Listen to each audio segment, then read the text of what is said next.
ایک ہوائی جہاز کو جس کا انجن خراب ہو چکا ہو باہر سے پینٹ کر کے اور اس کا رنگ تبدیل کر کے آپ پرواز نہیں کر سکتے، اسی طرح روحانی اڑان کے لیے بھی اندر کی تبدیلی بہت ضروری ہوتی ہے۔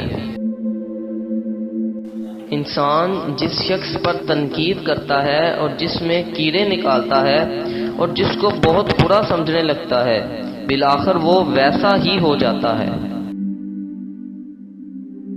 مسلمانوں کا ہر فرقہ ہی ایک دوسرے کو کافر کہتا ہے، بس ایک کافر ہی ہم سب کو مسلمان کہتا ہے۔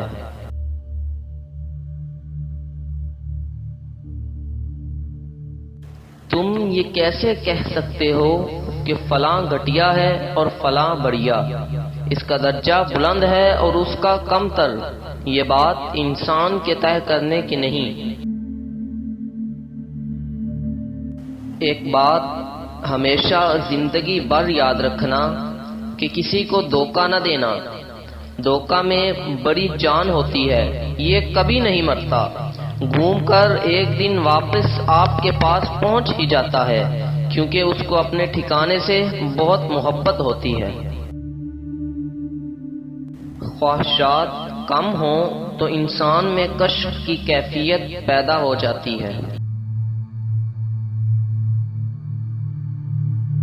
محبت میں غم اور اداسی ضرور پیدا ہوگی، وہ محبت ہی نہیں جو اداس نہ کرے۔